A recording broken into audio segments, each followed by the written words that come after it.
Salut à tous, ici Damien et bienvenue dans le podcast NFL de The Free Agent. J'accueille avec moi ce jour Michael. Salut Michael. Salut Damien, salut tout le monde. Alors, nous allons décrypter l'actualité NFL et les résultats de ce week-end avec en premier la performance, parce que c'était vraiment le gros choc de la NFC West entre les Cardinals et les Rams. Et les Cardinals ont laissé aucune chance aux Rams. Ils ont réalisé un match monstrueux offensivement avec une victoire 37-20. Michael, qu'est-ce que tu penses de cette équipe des Cardinals? Est-ce que tu crois que cette performance est un vrai statement qui montre qu'il va falloir compter plus que jamais sur eux en NFC et même pour plus loin? Alors déjà, je pense que ça montre clairement un état de forme de l'équipe qui est un peu au-dessus des autres sur ce début de saison. Quand on voit déjà 37 points passés aux Rams, qui sont une des meilleures défenses NFL, déjà c'est très fort. C'est leur 4e match à plus de 30 points sur le début de saison, donc 4 matchs à plus de 30 points en 4 rencontres.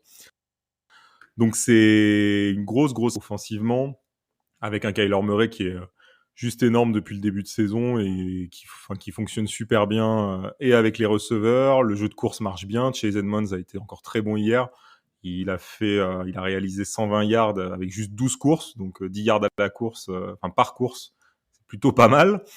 Et on parle beaucoup de leur attaque, on parle un peu moins de leur défense. Je trouve qu'ils ont été aussi très bons, parce que limiter les Rams à 20 points, c'était quand même pas si simple que ça quand tu vois comment les Rams ont performé depuis le début de saison avec staff. Donc grosse perf, ça c'est sûr.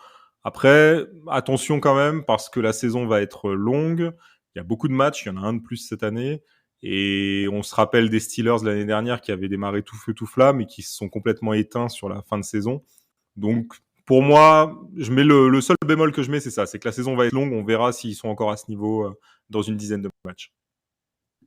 Ouais, c'est clair. Tu parlais de la défense pour le coup. Avant ce match, les Rams avaient 30 points, 30,7 points en moyenne. Et donc là, ils ont encaissé que 20 points durant ce match. Vraiment, la défense des Cardinals a réussi vraiment à les tenir. Et du coup, ça a permis à l'attaque de pouvoir bien bouger. C'est vrai que c'est aussi c'est bien que tu soulèves la continuité. C'est peut-être un problème de ces Cardinals, en tout cas quelque chose qui leur a fait mal la saison dernière, c'est qu'ils n'ont pas forcément réussi en tout cas dans les moments clés, à avoir cette puissance offensive et cette qualité qu'on leur connaît en fait. Et je pense en particulier vraiment à la fin de saison qui avait été catastrophique aussi parce que bon, Kyler Murray s'était blessé, mais pas que, c'était vraiment difficile, quoi. Il y avait beaucoup de déception et de frustration, donc attention à ne pas refaire la même chose. Ouais, je suis d'accord. Après, un point quand même qu'il faut souligner, sur leurs 4 victoires, il y a quand même 3 victoires à l'extérieur. Donc ça, c'est quand même une perf, parce que ils n'ont pas joué 3 matchs à domicile. Donc 3 victoires à l'extérieur, il faut quand même le faire. Donc ça montre qu'il y a une grosse équipe, ils se sont bien renforcés, ils ont été intelligents durant la off-season. Donc pour moi, il y a quelque chose à faire avec cette franchise. Maintenant, c'est clair, ils sont dans une division qui est quand même très costaud, avec les Rams, les Seahawks et les Niners. Donc, c'est déjà tout le monde peut remporter la division potentiellement. Donc, ça va être déjà très dur et très intense toute la saison pour terminer premier de la NFC West. Et donc, je pense qu'ils vont y laisser des forces. C'est pour ça que je dis attention sur la longueur, à voir comment ils vont se comporter. Ouais, en plus, ils auront la semaine prochaine, donc ils affrontent les 49ers, donc on a déjà encore un choc de la NFC West.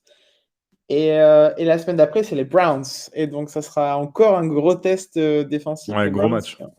qui ont été vraiment, vraiment très, très impressionnants ce week-end. Peut-être qu'on y reviendra un petit peu plus tard au niveau défensif et qui ont vraiment passé le cap contre cette équipe des Vikings. Et ça sera vraiment un énorme test. Au final, c'est peut-être un petit Super Bowl de rêve avant l'heure entre les Cardinals et les Browns, puisque ce sont deux équipes très ambitieuses, deux équipes qui montent chacune dans leur conférence. Ouais, alors pour le coup, les Browns me paraissent une équipe beaucoup plus crédible pour faire une saison jusqu'au Super Bowl. J'ai vraiment bien aimé le travail de Stefanski, le coach, l'année dernière. Il a vraiment créé quelque chose au sein de cette équipe, une vraie dynamique, un vrai état d'esprit, et il a aussi su tirer le meilleur de Baker Mayfield.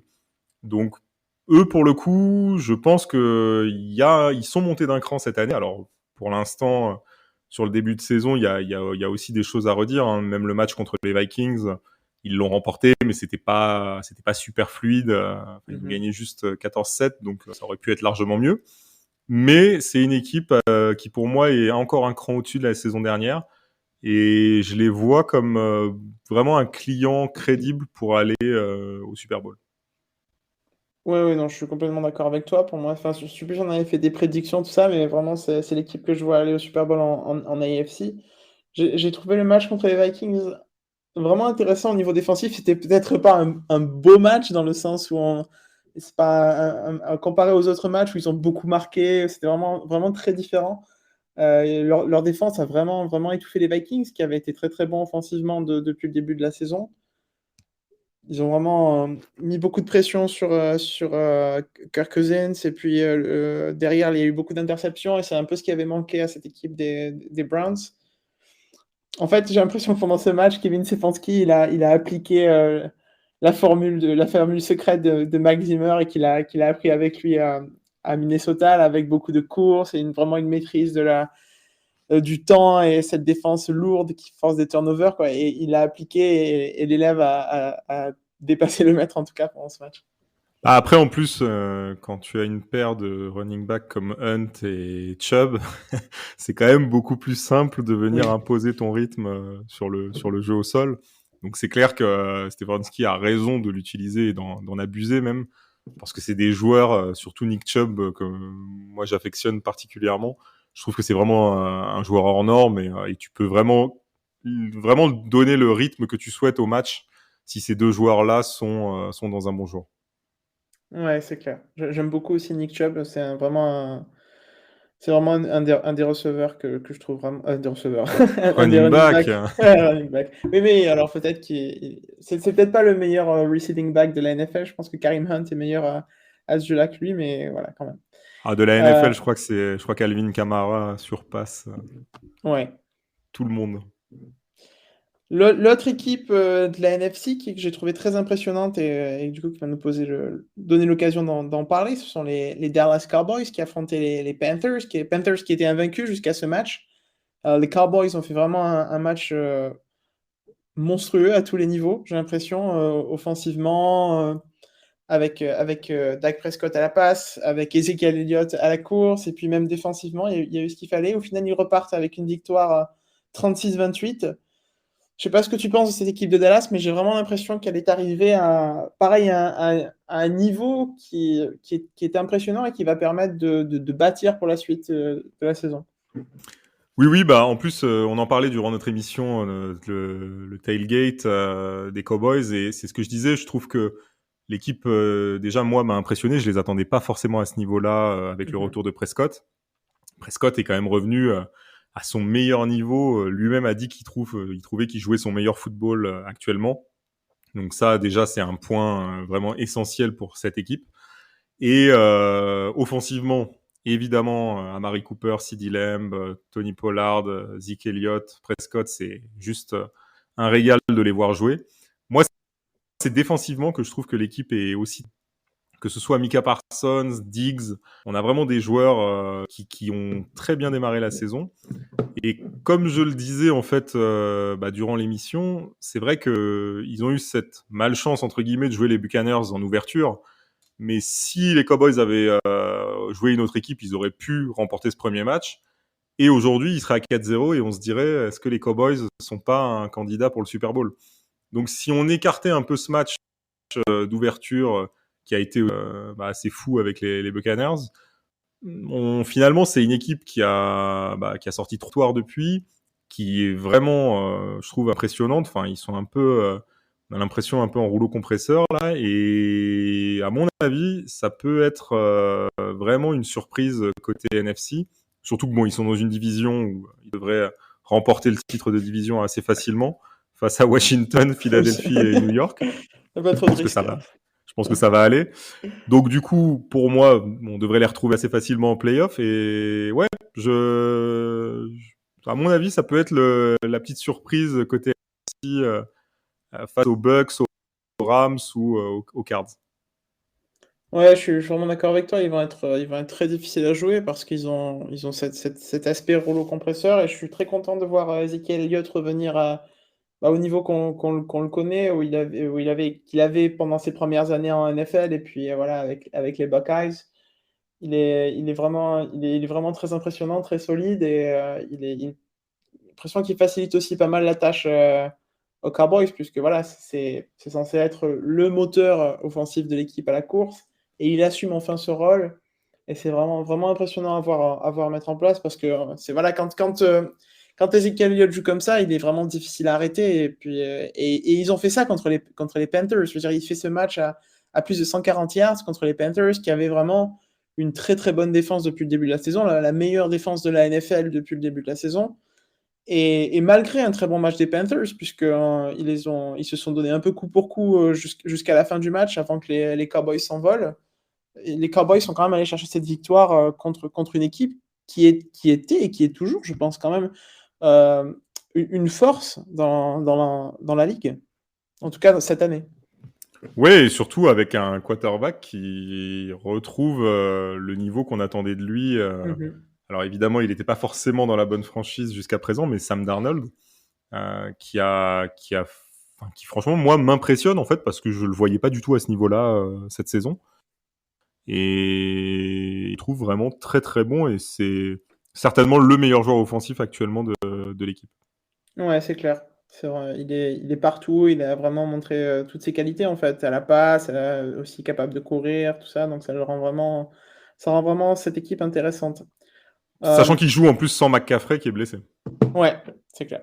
Et tous les fans de fantasy football qui pleurent Je l'ai dans mon l'absence de équipe. Jeff. J'en dirai pas plus, mais Oh là là, ça c'est dur, hein. c'était mon premier choix, C'est donc dur. voilà. Wow. Premier choix en plus, ça c'est terrible. Mon premier choix c'était Ezekiel Elliott.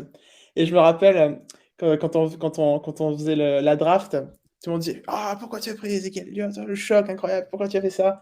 Ah, qui est-ce qui rigole aujourd'hui, hein, franchement? Non, mais en J'ai plus, tellement- je reconnais que moi-même, j'ai dit beaucoup de mal de Zeke Elliott en début de saison parce que je l'avais trouvé. Je trouve qu'il a vraiment mis un certain temps à démarrer.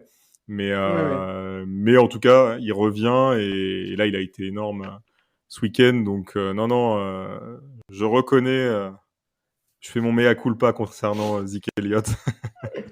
Non, mais je l'avais pris en souvenir du bon vieux temps, en souvenir du passé à Ohio State, donc voilà, ça compte pas forcément. Mais c'est sûr qu'il avait fait un début de saison qui était un petit peu bizarre. Et je pense aussi que c'est lié à l'utilisation de Mike McCarthy, que j'ai l'impression qu'il utilise beaucoup plus que pendant ce premier match. Il n'avait pas eu beaucoup de courses et quand il en avait eu, bah, c'était vraiment pas du tout incisif. Et je pense que ton article était à 100% justifié. Tout ce que tu avais dit dedans sur Ezekiel Elliott était justifié. Dans le sens où il était un peu méconnaissable. En fait, si, il était reconnaissable parce que c'était le Ezekiel Elliott qu'on voyait depuis un an et demi, 2 ans, C'est quoi. Et ça. c'était vraiment inquiétant. C'était pas du tout le joueur qu'avaient drafté les Cowboys. Donc voilà. Oui, et puis surtout, on avait un Pollard qui, lui, pour le coup, je l'avais trouvé beaucoup plus tranchant Oui. et dans ses courses. Et c'est vrai que McCarthy l'avait pas mal utilisé et ça pouvait se comprendre. Mais en tout cas, Zeke Elliott a, pour le coup, fait taire toutes les critiques puisque là, il revient. Il revient et je pense que ça va faire beaucoup de bien aux Cowboys qui vont pouvoir justement diversifier le jeu d'attaque Mhm. entre le sol et la passe. Et à mon avis, ce sera très important cette saison pour eux. Ouais, c'est clair. J'aime beaucoup ce duo avec Pollard. Je l'avais trouvé aussi vraiment très bon. Je me rappelle en particulier du match contre les Chargers. Ils avaient vraiment bien utilisé les deux. C'était vraiment très équilibré, très, très, très bien. Vraiment, c'est vraiment quelque chose qui va leur permettre, je suis d'accord, d'avancer. Ouais, ouais, tout à Euh, fait. Petit clin d'œil à l'ancienne équipe de Sam Darnold, puisqu'ils sont allés chercher, les New York Jets sont allés chercher Ils leur sont premier vraiment allés la succès. chercher, hein. Ah ouais, ils se sont battus contre les Titans pour aller chercher leur premier succès de la saison, le premier de la carrière de Zach Wilson. C'était Ouais. vraiment un match incroyable et un match inquiétant pour les Titans. Je te laisse en dire ce que tu veux et peut-être qu'après on discutera des Titans qui personnellement m'inquiètent énormément. Ouais, alors déjà, bon, la première chose, c'est que je me suis dit quand j'ai vu les Titans revenir dans le match et égaliser et pousser le match en prolongation, je me suis dit bon, ça y est, c'est fini, les Jets ont laissé passer leur chance, ils vont perdre en prolongation et ils seront à 0-4 ce soir. Et finalement, ils ont réussi à marquer ce field goal qui, à mon avis, a libéré beaucoup de monde là-bas, dont Zach Wilson, parce que c'est vrai que la première victoire en NFL, c'est toujours très attendu par des rookies comme ça qui ont été draftés très haut. Donc là, ça y est, c'est fait. Les Titans, moi, c'est la défense qui m'a beaucoup déçu. Alors, tu parlais tout à l'heure de l'équipe fantasy. Il faut savoir que toute la semaine, j'ai essayé de récupérer donc dans mon équipe fantasy la défense des Titans en me disant c'est bon. Avec un Zach Wilson qui lance 4 interceptions par match, je vais marquer beaucoup de points. Et arrivé là, du coup, j'ai pas marqué beaucoup de points grâce à leur défense parce que ils en ont pris 27 et franchement, je les trouve, oui, plutôt très inquiétants de ce côté-là. Ça a toujours été un point fort aux Titans et là, cette année, ça semble avoir beaucoup plus de mal à prendre. L'arrivée de Julio Jones aussi, pour l'instant, ne semble pas avoir autant d'impact que ça offensivement. Donc, je sais pas ce que ça va donner du côté du Tennessee, mais en tout cas, on n'est pas là où on espérait être au sein de la franchise. Ouais, c'est clair. En fait, maintenant, on va juste renommer le podcast de cette semaine les choix qui ont mal tourné de la fantasy de Michael, parce que voilà, maintenant, Écoute, j'ai quand même gagné mon match, heureusement, mais franchement, il y a eu 2-3 choix effectivement un peu discutables de ma part. Ouais, tu pouvais pas savoir d'un côté, ça se comprend, mais c'est juste, voilà, c'est juste que des choix imprévisibles qui ont été imprévisiblement contre toi. Au final, tu es bien classé en plus, hein, parce que ceux qui ne sont pas inscrits à notre fantasy peuvent pas le savoir, mais je pense que tous les auditeurs ont besoin de savoir un petit peu ce qui se passe dans la fantasy de Free Agent. Parce que je crois que Exactement. t'es pas premier, mais t'es dans les premiers. Hein. Alors, pour tous nos auditeurs, actuellement, je suis troisième. 3 victoires, Ah, une défaite. Bon, c'est solide. ça, ça va, mais effectivement, il y a quelques joueurs qui m'ont causé quelques soucis depuis quelques temps. Et je viens de voir passer quelque chose sur le site The Free Agent. David Montgomery est blessé pour 5 semaines. Ouais, ouais, ouais, c'est Voilà. énorme Donc, pour comme toi. McCaffrey, je l'ai dans mon équipe. Donc, c'est vraiment, c'est super. Si ça intéresse quelqu'un. Ouais, je recherche un running back, du coup.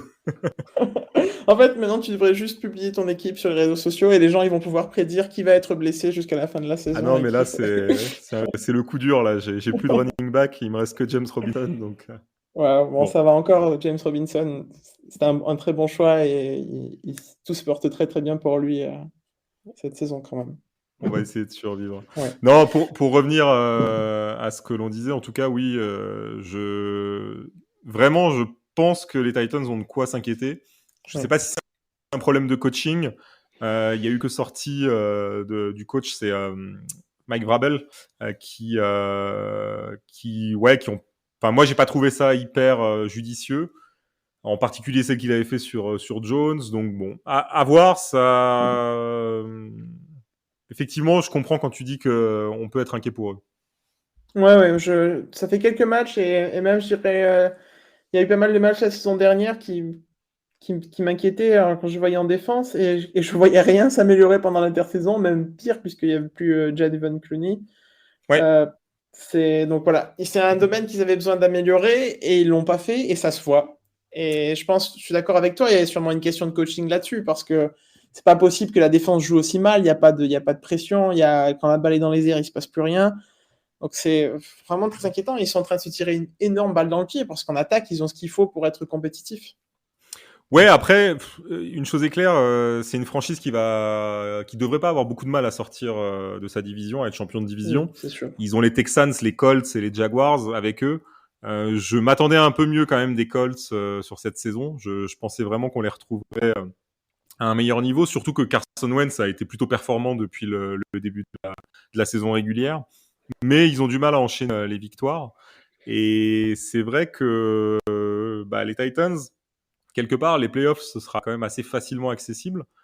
Mais on risque de les retrouver sortis en wildcard parce que ils n'auront pas su se mettre au niveau nécessaire pour être un peu dangereux justement en AFC. Ouais, c'est clair.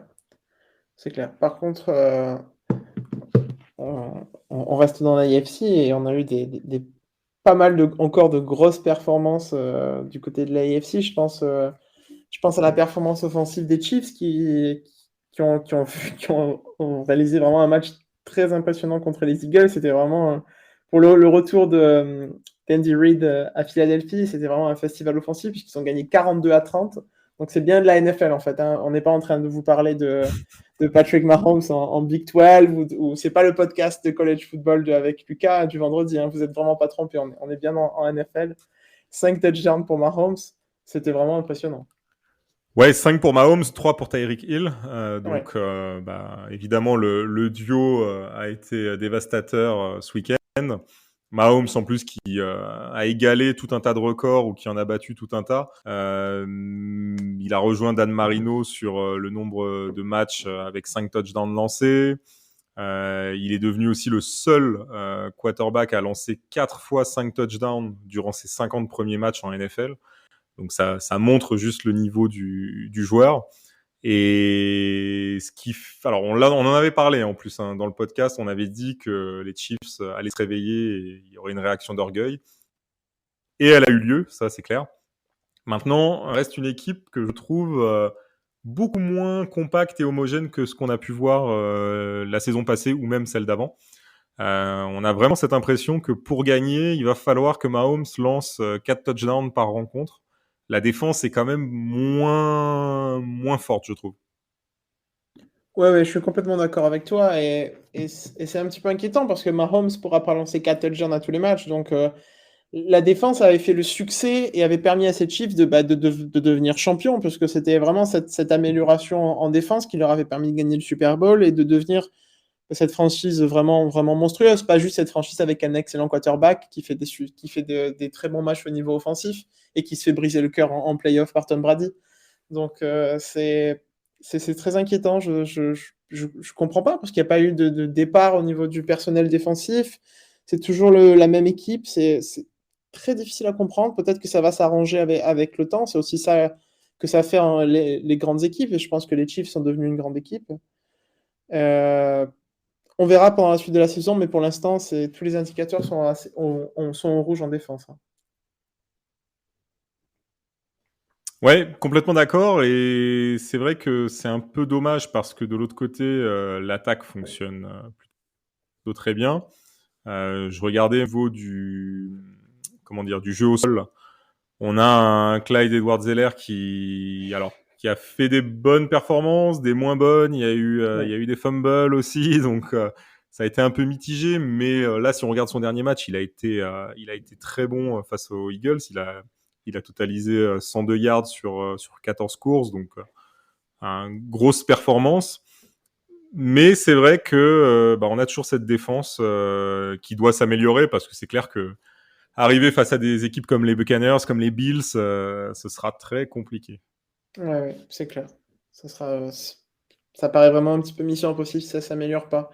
Avant de passer au choc de l'AFC West, j'aimerais juste un petit peu parler des Broncos avec toi qui ont perdu leur premier match de la saison ce week-end contre les Ravens. Il y a beaucoup de choses qui se ressortent de ce match.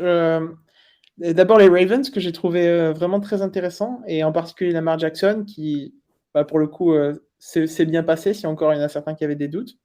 Qui a lancé une Et super passe. Hein. ouais, magnifique pour Marquise Ouais, Brown. la réception est vraiment Ouais. magnifique. On peut faire un poster et puis après on peut le mettre, on peut le mettre chez soi, quoi. C'était vraiment Ouais, très, non, très beau. franchement. Vraiment très beau. Et bon, par contre, une performance un petit peu molle en fait des Broncos et une performance en particulier en attaque, j'ai trouvé vraiment l'impression qu'ils sont replongés dans leur vieux démon de l'an dernier où ils n'arrivaient pas à avancer avec la balle et où il se passait pas grand-chose. Je sais pas ce que tu penses de cette franchise des Broncos qui avait bien commencé la saison et où tout se passait bien et au final, il y a cette performance qui est un peu inquiétante contre les Ravens.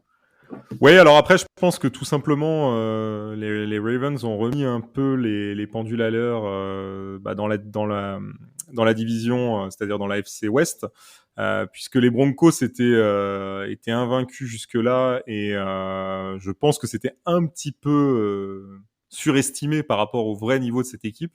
Ils ont quand même affronté des équipes qui avaient des bilans, je crois, de 0-9 sur les les 3 premières journées de saison régulière, donc plutôt des équipes du bas de tableau. Et je pense que là, voilà, cette défaite contre des Ravens qui sont candidats au Super Bowl, je pense que c'est complètement logique. Après, il y a quand même eu un événement aussi qu'il faut pas oublier, c'est que Teddy a dû sortir en fait pour une commotion cérébrale. Ouais. Et donc ça, je pense que ça va, enfin forcément, l'entrée de Drew Lock a pas été très bonne, donc ça a aussi eu un impact sur l'équipe parce que Bridgewater, je trouve qu'il a été très bon depuis qu'il est arrivé aux Broncos. En plus, vraiment pour moi, c'est un quarterback qui est sous-estimé. On en parle très peu, on évoque rarement ses performances, et pourtant je le trouve très régulier et surtout très décisif. Enfin, c'est un quarterback vraiment il est là dans les moments chauds, et j'aime vraiment bien sa façon de jouer. Il est capable de courir en plus. Mais c'est vrai que sa sortie a quand même pas mal pénalisé aussi Denver. Donc ouais, défaite, mais pour moi défaite assez logique face à des Ravens qui ont joué à leur niveau. Ils ont refait un match à plus de 100 yards à course comme d'habitude.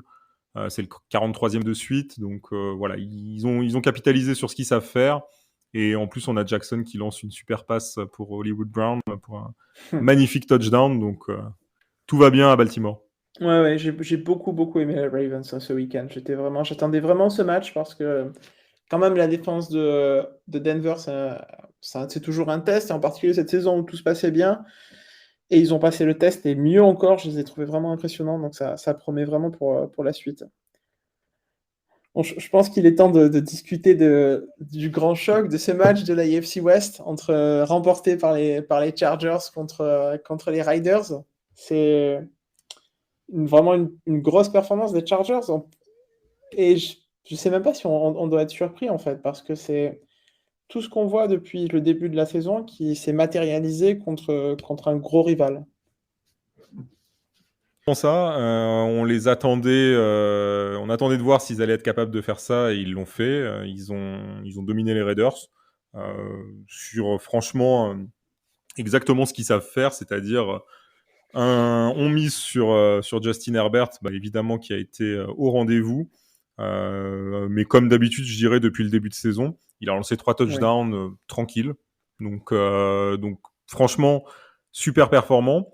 Le jeu au sol a été très bon. Austin Ekeler, pareil, depuis quelques matchs, il est quand même à un niveau assez impressionnant. Et en face, on avait des Raiders qui ont fait une première mi-temps quand même assez catastrophique. Ils sont arrivés à 21-0 à la pause. Donc, ça s'est pas très bien passé durant cette première mi-temps. Je crois qu'ils avaient même pas 60 yards totalisés entre la course et la passe sur la première mi-temps. Donc, vraiment, ils ont complètement raté la première partie de la rencontre. Et moi, par contre, tu dis que ouais, effectivement, on n'est pas forcément surpris. Moi, je suis quand même surpris de Justin Herbert, pas de sa capacité à lancer, de sa capacité à jouer de cette façon-là, mais plutôt de la manière dont finalement il s'est imposé dans la ligue depuis la blessure de Burrow l'année dernière et jusqu'à maintenant. Je trouve qu'il est monté en puissance. On a l'impression de voir un quarterback qui est en 4e ou 5e année en NFL. Il y a très peu de déchets dans son jeu.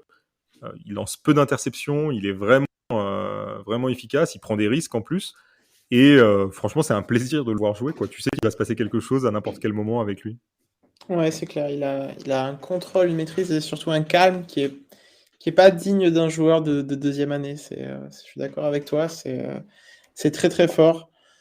Maintenant, voilà, après, ça s'explique, je pense, aussi avec sa belle relation avec Brandon Staley, qui a vraiment réussi à mettre en place un jeu offensif qui lui va parfaitement. Il n'est plus du tout surutilisé comme l'an dernier avec Anthony Lynn. On avait l'impression, voilà, Justin Herbert fait une excellente saison, il est rookie de l'année, il bat presque tous les records.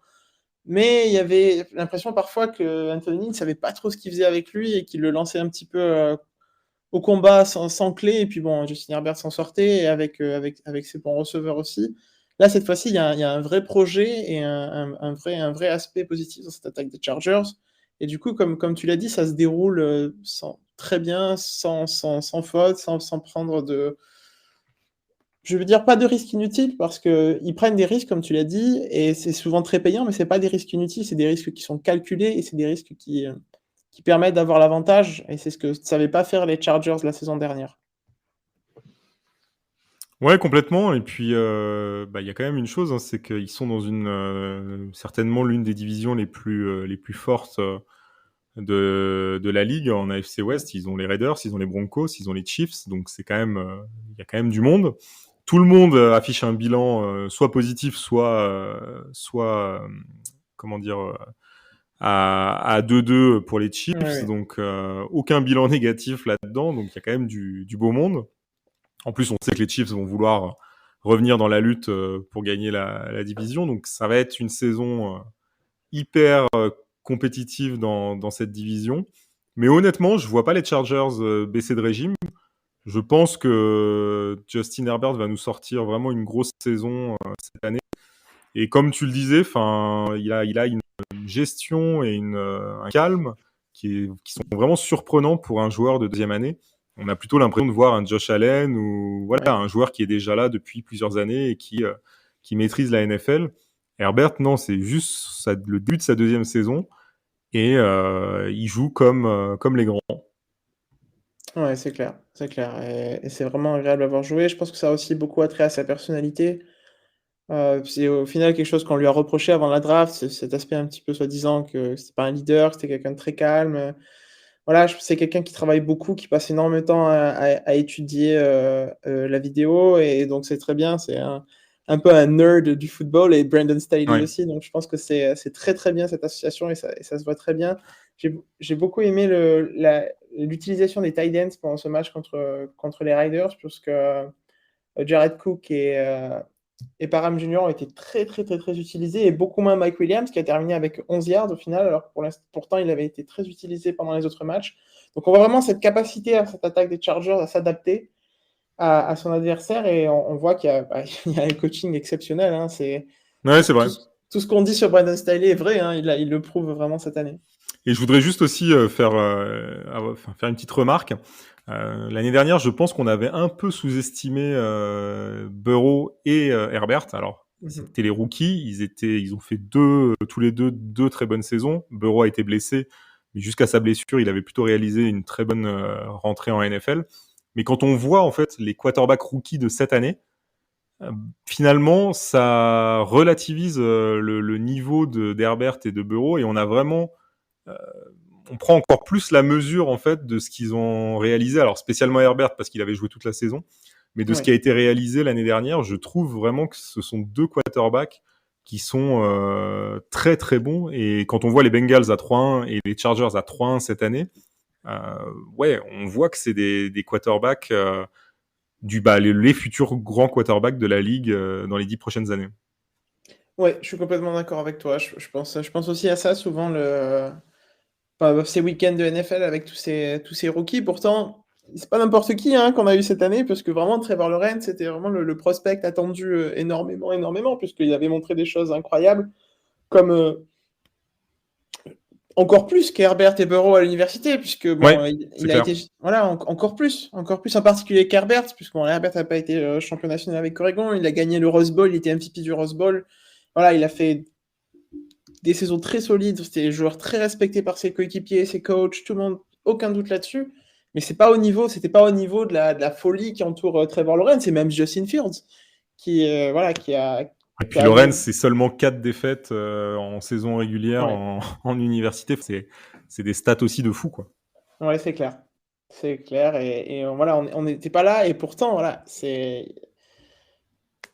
ils n'arrivent pas à avoir ce niveau-là et pourtant quand même d'accord les Jaguars ont un niveau qui est terrible et on en discutera un petit peu plus tard aussi mais voilà, les Chargers avaient un niveau catastrophique la saison dernière et les Bengals aussi. Il y avait vraiment pour le coup, ils étaient Ouais, ouais. aucun des deux n'était aidé par son équipe, quoi. Il y a vraiment Ouais, pas c'est de clair. doute là-dessus. C'était une catastrophe. Mais je Donc trouve que les deux franchises ont ouais. fait un très bon travail Ouais. durant l'intersaison, justement au niveau des choix qu'ils ont fait pour venir soutenir les deux. Et on voit que ça paye. 3-1, franchement, j'aurais pas parié que les deux seraient à 3-1 au bout de 4 journées. Ouais, c'est clair. Maintenant, moi, je trouve que pour l'instant, en tout cas, alors, Lawrence a montré des bonnes choses, mais il doit faire mieux. Mac Jones a été plutôt la bonne surprise, justement, avec les Patriots. Pour les Ouais. autres, on reste encore un peu sur notre fin pour l'instant. Alors, la saison est encore longue, on verra. Après, Lawrence va certainement changer de coach, donc ça va peut-être aller un peu mieux après, à voir. Tu voulais peut-être nous en parler, Damien? Ouais. Oui, c'était un des sujets qu'on devait aborder. Donc, on avait eu donc pour remettre un petit peu les choses dans leur contexte, il y a beaucoup de contexte parce que ce qui s'est passé, donc les Jaguars ont failli remporter le premier match de la saison et se sont inclinés sur le fil contre les Bengals sur un field goal. Et donc, Urban Meyer était très triste par cette défaite parce qu'il espérait vraiment gagner. Et puis voilà. Donc, ils étaient à Cincinnati pour le match contre les Bengals. Donc, qu'est-ce que fait Urban Meyer? Il ne rentre pas avec son équipe, mais il reste en Ohio, puisque Urban Meyer a été le coach de Ohio State. Il est natif de l'État de l'Ohio, sa famille vit là-bas. Il est très impliqué évidemment en Ohio, tout le monde le connaît, tout le monde l'adore. Et donc, il est resté à Columbus pour le week-end, pour suivre les Buckeyes et pour passer du temps avec ses petits-enfants. En tout cas, au départ, il devait passer du temps avec ses petits-enfants. Mais donc, au final, il est allé dans un bar, la Urban Meyer Pin's House, et on l'a vu, on l'a aperçu le lendemain avec une jeune femme qui dansait face à lui. Et il la tenait du bras, et voilà. Donc, voilà. Donc, On l'a plus qu'aperçu même, je plus dirais. qu'aperçu, voilà. Donc, Ouais, non, enfin, clairement, il y a une vidéo sur les réseaux et ouais. effectivement, je pense que, enfin, surtout aux États-Unis, on sait que c'est quelque chose qui n'est pas du tout apprécié, donc je pense que ça va être très compliqué pour lui la suite avec Jacksonville.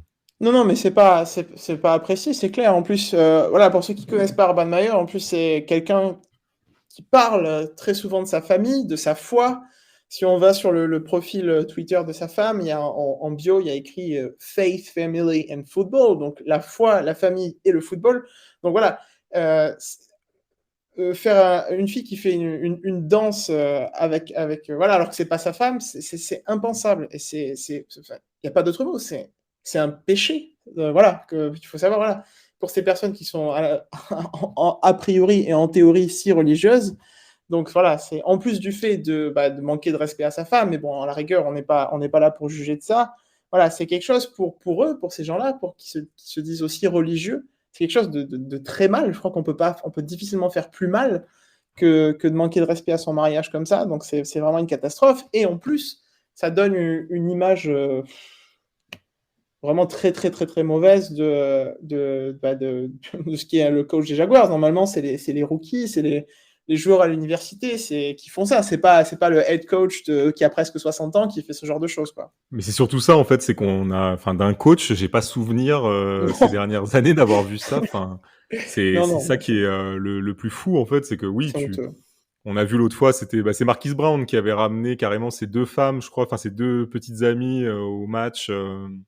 Il avait invité les deux au match des Ravens, il me semble. Enfin, ça, oui, les joueurs, on connaît les frasques des joueurs, mais d'un coach comme Urban Meyer, et surtout aussi respecté que lui, Ouais. parce que c'est quand même, il a une aura assez incroyable.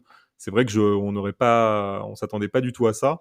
Ça tombe en plus très clairement au pire des moments, et pour lui et pour la franchise. Ils en sont à 4 défaites sur les 4 matchs d'ouverture. Il y avait quand même déjà des échos qu'allait faire Jacksonville s'il n'y avait pas de réaction et s'il n'y avait pas de victoire qui arrivait. Là, j'ai quand même bien l'impression que ça va être entre guillemets l'occasion pour eux de dire bon bah voilà, on arrête tout avec Urban Meyer, on stoppe les dégâts et on va chercher quelqu'un d'autre. Ouais. Là, il y a le propriétaire des Jaguars, donc Shad Khan, qui a dit que que Urban Meyer avait perdu, devait regagner le respect. Tu te rends compte enfin, là où on en est arrivé, quoi. Il doit regagner le respect de son président après ce qui s'est passé, et c'est inexcusable ce qu'a dit son président. Et voilà, oui, c'est clair que c'est inexcusable. Donc apparemment, Urban Meyer s'est excusé auprès de ses joueurs en disant qu'il voulait pas être une distraction, mais enfin, c'est clairement une distraction. Et c'est une distraction qui n'est pas nécessaire avec tout ce qui s'est passé depuis son arrivée à Jacksonville. Ça avait très mal commencé avec l'embauche de Chris Doyle d'Iowa, qui avait en fait qui était quelqu'un qui faisait des commentaires racistes, qui humiliait ses joueurs et qui était parti au final. Et puis Urban Meyer avait dit bah, je savais pas. Oui, c'est bien sûr, c'est impensable de dire qu'il savait pas, quoi. Ouais, c'est Et clair. puis Et puis tout ce qui s'est passé ensuite avec Tim Thibault, même si voilà, c'est un autre débat. Tim Thibault a fait de mal à personne. Hein, c'est quelqu'un de très, très positif et qui fait globalement du bien autour de lui. Il a une association qui vise à organiser des balles de promo pour les enfants qui sont handicapés. Quoi. Donc voilà, donc c'est une personne. Il n'y a rien à reprocher sur Tim Thibault, mais voilà, il avait plus joué depuis 15 ans et au final, il ne le garde pas. Donc ils le prennent pour ne pas le garder. Voilà, donc il y a eu beaucoup, beaucoup de choses. Cette équipe des Jaguars qui joue mal, mais encore ça peut se comprendre, mais qui affiche un visage sur le terrain qui est très bizarre, avec beaucoup de fautes, complètement perdu. Et voilà, donc tout commence à aller très, très mal pour les Jaguars. Donc même si je suis d'accord que je vois mal comment ça peut bien se terminer là pour Urban Meyer. En plus, il y a ce poste à USC apparemment bon, Urban Meyer a dit non, que ça l'intéressait pas, mais USC, à mon avis, serait très intéressé, très content de récupérer Urban Meyer. Voilà, Oui, et puis je crois que ce sera ce serait une bonne porte de sortie pour lui parce que effectivement, si les Jaguars décident de s'en séparer, alors que ce soit là ou dans une semaine, hein, mais je pense que ouais. finalement, ce serait la meilleure porte de sortie pour lui pour rebondir et retourner sur le circuit universitaire. Ouais, c'est clair. C'est clair. J'ai vraiment pas envie de finir sur une note positive. Je sais pas si ça s'entend pour nos auditeurs. Et j'ai été vraiment très déçu et très touché par ce qui s'est passé parce que c'est quelqu'un que j'apprécie beaucoup. Voilà, si vous suivez le podcast College Football, vous savez certainement, ou si vous me suivez sur les réseaux sociaux, que j'aime beaucoup les Buckeyes, Ohio State. Et j'avais vraiment une très bonne opinion d'Urban Meyer et je croyais vraiment en lui pour faire quelque chose en NFL. Et j'ai été vraiment très très déçu. Et je le dis à titre personnel, hein, ça n'engage que moi, hein, par ce qui s'est passé. Et enfin, je suis d'accord avec le président des Jaguars. Je trouve ça inexcusable et je suis vraiment très déçu. Donc j'ai pas envie de finir sur une note négative le podcast. Et je pense on va continuer en parlant du grand retour de Tom Brady. On l'a pas vraiment évoqué, le grand retour de Tom J'allais te Brady. lancer dessus. Voilà. Ok, arrêtons cette spirale négative. J'aime pas être J'allais te négatif. lancer sur la petite séquence nostalgie et le retour, The Return, comme l'ont appelé les Ouais. Américains, de Brady à Foxborough, donc pour jouer les Patriots. Voilà, donc un immense retour pour un immense champion. Je pense que voilà, pour rester dans l'épique, voilà, Tom Brady qui en plus est allé chercher une victoire. Bah, du coup, sa 32e contre les 32 équipes de NFL. Je sais pas ce que tu as pensé de ce retour, mais ouais, malgré les conditions météorologiques un peu difficiles, mais bon, ça encore on a l'habitude à New England. Ouais, alors C'était magnifique. la pluie était effectivement incroyable. De toute façon, le match n'a pas été non plus exceptionnel. Alors Oui. le final, c'est un peu un final à la Brady, c'est-à-dire on remonte le terrain et on termine sur un field goal. Il aurait dû perdre ce match malgré tout parce que New England a eu l'opportunité de remporter la rencontre, mais ils ont manqué l'occasion à leur tour sur field goal et il s'en sort avec une victoire. Brady, après, qu'est-ce qu'on peut dire de plus? Enfin, Ouais. il a tout gagné, il bat tous les records. Il a dépassé Drew Brees au nombre de yards lancés en carrière. Il en est à 80 500. J'ai plus le chiffre exact. Damien, je sais pas si tu l'as. Je crois que c'est Non, je l'ai 80 pas. 568, quelque chose comme ça. Donc, un chiffre assez fou. Et le record, évidemment, est en cours. Oui, Il ça va a pas s'arrêter. Bah ouais, c'est ça. Il a battu donc New England. Ça y est, il a une victoire contre toutes les franchises de NFL et il égale Brett Favre, Drew Brees et Peyton Manning, rien que ça. Donc non, c'était super. Il y a eu la petite accolade avec Belichick en fin de match et a priori tous les médias ont dit qu'ils avaient passé 20 minutes à discuter dans le vestiaire ensuite. Donc je sais pas si Belichick était en train de le convaincre de revenir ou l'inverse. Ou Brady qui lui dit rejoins-moi à Tampa Bay. Sous le soleil. Mais Toute ouais, la sous le pluie. soleil, c'est clair. Mais en tout cas, ouais, non, c'était super. C'est juste dommage que Gronkowski n'était pas là du coup, parce que Oui. franchement, ça aurait été le retour des deux. Et c'est vrai que on parle toujours de Brady, mais Brady sans Gronkowski, je trouve que c'est plus pareil. Enfin, le duo est vraiment excellent aussi. Donc, mais voilà, ça reste une super séquence. En plus, à la décharge des Patriots et de Brady, je trouve que la séparation s'est vraiment plutôt bien passée. On sent que tout le monde est resté en très bons termes. Enfin, voilà, tout le monde était très très content de se revoir. Et puis voilà, Brady, après, c'est la belle histoire. Il va aux Buccaneers, il est champion. Enfin, c'est vraiment le rêve américain. Ouais, c'est clair. C'est ça, toi, tu l'as dit. Je pense que l'histoire sera plutôt positive avec Brady en ce sens-là pour quelqu'un qui incarne le rêve américain. Ouais, c'est clair. Je suis très d'accord avec toi. C'est 80 560. Franchement, tu étais à 60 yards de. Ouais, j'étais pas très loin. Ouais. C'était vraiment pas loin. Non, mais comme tu disais, et puis en plus, moi, Brady, je trouve que, alors évidemment, en tant que supporter des Packers, ça a toujours été compliqué d'avoir un quarterback comme Rodgers qui a vécu en même temps que Brady. Mais c'est vrai que il faut lui reconnaître une chose, il a une culture de la gagne qui est juste hallucinante. Enfin, c'est juste fou. Ce gars, quand il arrive pour gagner, bah, on a l'impression que tout se met en ordre de marche pour lui. Et il arrive à être 7 fois champion quand même, donc c'est juste fou. Et en plus, j'aime bien sa personnalité parce que on a plutôt l'impression de voir un joueur au départ assez calme, assez introverti, et en fait pas du tout. C'est un vrai leader et ça se sent, ça se voit. Et j'avais adoré d'ailleurs son clash avec Tyrann Mathieu durant la finale l'année dernière, parce que ça montre vraiment sa personnalité. On a l'impression c'est un faux calme en fait. C'est quelqu'un qui est un vrai leader, et ouais, on peut que reconnaître son talent de toute façon. Ouais, c'est clair, on le connaît pas du tout. Et puis après, on l'a vu un tout petit peu pendant la célébration du Super Bowl. Un tout petit peu, on a vu un petit peu se lâcher un tout petit peu. Sur le bateau, tu veux dire? Oui, sur le bateau, et puis le retour un petit peu tremblant. Chaotique.